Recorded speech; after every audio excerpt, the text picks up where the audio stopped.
হরে কৃষ্ণ, রাধে রাধে সকল ভক্তবৃন্দ। আজকে হচ্ছে জগন্নাথ দেবের রথযাত্রা।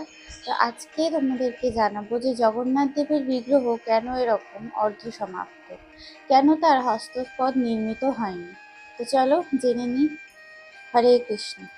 ব্রহ্মাণ্ড পুরাণ অনুযায়ী ভগবান শ্রীকৃষ্ণ একদিন রাজা ইন্দ্রদ্যুম্নের সামনে এসে তাকে আদেশ দেন যে সমুদ্রে ভেসে আসা কাষ্ঠখণ্ড দিয়েই তার বিগ্রহ নির্মাণ করার জন্য। রাজা ইন্দ্রদ্যুম্ন ভগবান শ্রীকৃষ্ণের আদেশ মতন একজন উপযুক্ত কাষ্ঠশিল্পীর সন্ধান করতে থাকেন। তখনই তার সামনে উপস্থিত হয় একজন বৃদ্ধ ব্রাহ্মণ কাষ্ঠশিল্পী। কাষ্ঠশিল্পী রাজাকে জানায় যে যতক্ষণ বিগ্রহের কাজ চলবে ততক্ষণ যেন তাকে কেউ বাধা না দেয়। তো সেই কথা মতন বন্ধ দরজার পেছনে শুরু হয় জগন্নাথ দেবের বিগ্রহ তৈরির কাজ। ৬-৭ দিন যাবৎ রাজা এবং রানী দুজনেই বন্ধ দরজার সামনে গিয়ে কান পেতে শুনতে থাকেন যে ভেতর থেকে বিগ্রহ নির্মাণের এবং খোদাইয়ের আওয়াজ আসছে।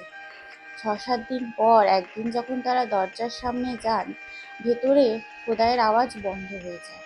অতি উৎসাহী রানী নিজের কৌতূহল সম্বরণ করতে না পেরে দরজা খুলে ভেতরে প্রবেশ করেন এবং ভেতরে প্রবেশ করে রাজা ও রানী দেখতে পান যে বিগ্রহ অর্ধনির্মিত, বিগ্রহের হস্তপদ নির্মিত হয়নি এবং কাষ্ঠশিল্পী উধাও। যেহেতু সেই কাষ্ঠশিল্পী ছিল স্বয়ং বিশ্বকর্মা। এই দেখে রাজা তো অত্যন্ত বিমর্ষ হয়ে পড়েন। তখন তার সামনে আসেন স্বয়ং নারদ মুনি এবং এসে রাজাকে জানান যে এই অর্ধনির্মিত বিগ্রহই হচ্ছে পরমেশ্বরের স্বীকৃতি স্বরূপ, আর এই অর্ধনির্মিত বিগ্রহই তাকে পুজো করার আদেশ দেন।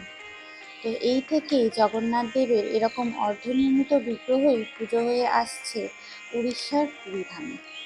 হরে কৃষ্ণ, রাধে রাধে। কেমন লাগলো ভিডিওটা অবশ্যই জানাবেন।